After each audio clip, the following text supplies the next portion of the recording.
in our first stories of our international morning bulletin, we shall begin with early results have started to arrive in Nigeria's tightest election since the end of military rule in 1999. Official results from the southeastern executive state show a clear victory for ruling party candidate Bola Tinubu in one of his strongholds. Further results will not be formally announced until 10:00 GMT.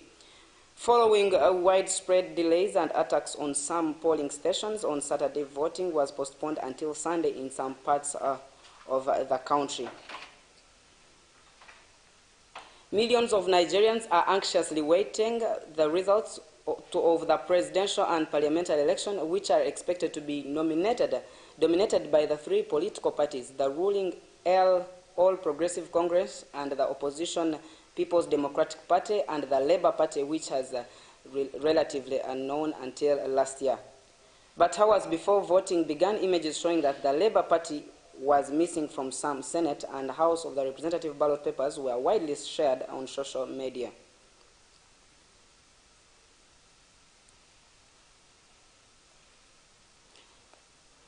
Huge rallies have been held in several Mexican cities against what protesters say are government attempts to undermine the electoral authorities. The biggest was in Mexico City, where organizers say 500 people marched on the city's main plaza. The local government put the number of 90,000. The lawmakers last week voted to slash the budget of the National Electoral Institute and cut its staffing. Presidential Andres Manuel Lopez Obrador accuses the INE of being a partisan, but opponents describe the recent votes as an attack on democracy itself, pressing the Supreme Court to overturn them as unconstitutional. Rishi Sunak and the European Commission President are due to hold final talks on a new Brexit deal for Northern Ireland on Monday, Downing Street says. The Prime Minister and Ursula von der Leyen will meet in Bashir in the afternoon to discuss complex challenges around the protocol. The UK wants to change the current agreement, which sees some goods checked when entering North Ireland from the rest of Great Britain. A new deal has been expected for days.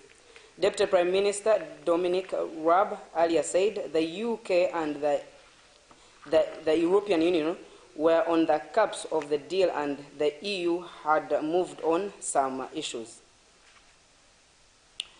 At least 59 migrants, including 12 children, have died and dozens more are feared missing after their boat sank in rough seas off southern Italy.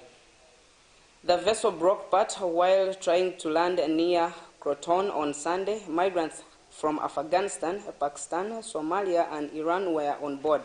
A baby was among the dead, Italian officials said. Interior Minister Matteo Piantedosi, who visited the scene, said as many as 30 people may still be missing. Bodies were recovered from the beach at a nearby seaside resort in Calabria region.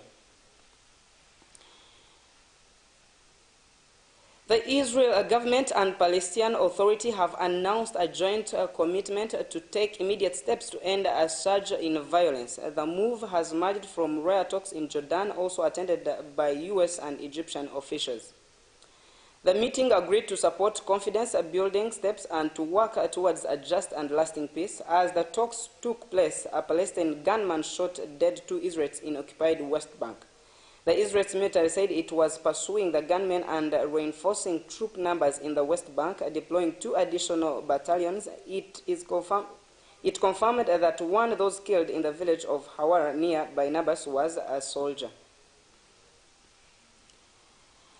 And more than 600 people are now being investigated in Turkey over building that collapsed in the deadly earthquake on 6 February, the government reported. On Saturday, Justice Minister Bekir Bozdang said 180 suspects, including construction contractors and property owners, had already been arrested. 4 years, experts warned that endemic corruption and government policies meant many new buildings were unsafe. The confirmed death toll in Turkey and Syria has now exceeded 50,000 people. Mr. Bozdang made the televised remarks from southeastern Turkey, where the 7.8 magnitude quake struck and was followed by another powerful tremor just hours later. To you, those were our international stories, and let me take you through the news updates, the papers updates, what we have for the papers today. In our new vision, today we have Minister uses the Office of the Prime Minister iron sheets for animal shed.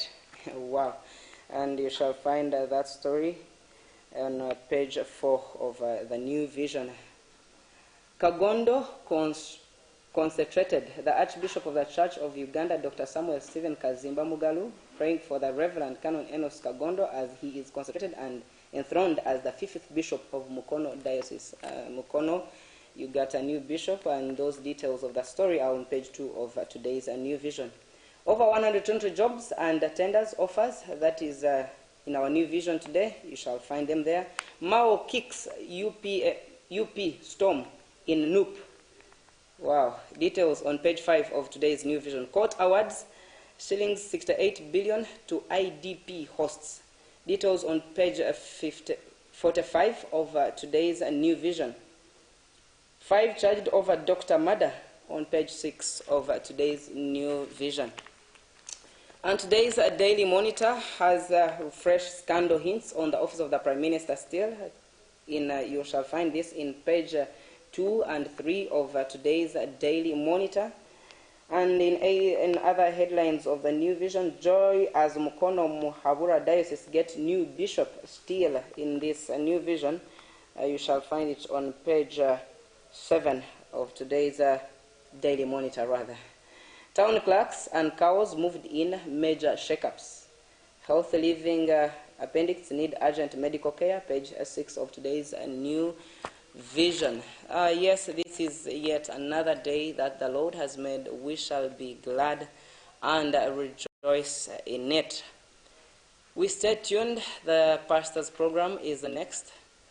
We stay tuned for these details of our news in the afternoon bulletin, when I shall be joined by my co-news anchor, Mercy Gashegu Sembatia.